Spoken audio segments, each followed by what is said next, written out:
Hoy, Isaya, huwag mong babalik na yung usapan.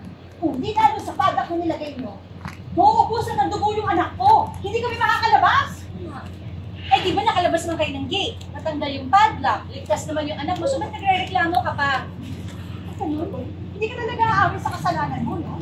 Eh, kung makapagbili ka ang wagas, alam mo yung reklamo kita?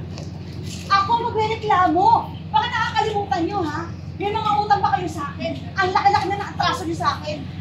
Ah, so, nalulumbat ka pang lintik ka. Ah, lintik pala. Oo, talaga, lintik ka. Ito yung babae na to, di ba? Sige, sabi ko na sa'yo mo. Hoy! Hoy! Oo, sige, subukan mo, babae yan. Huwag kang gagante.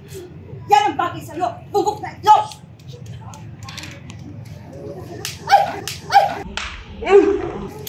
May araw din kayo sa akin. Hindi pa tayo tapos.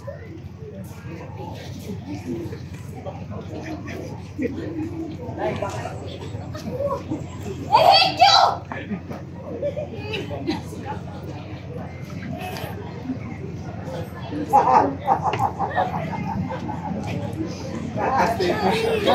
Ang lakas!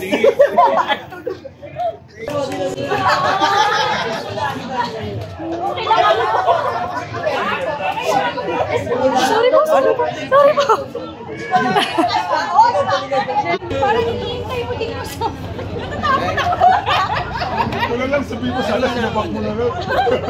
Lahat ng sampal ko peke.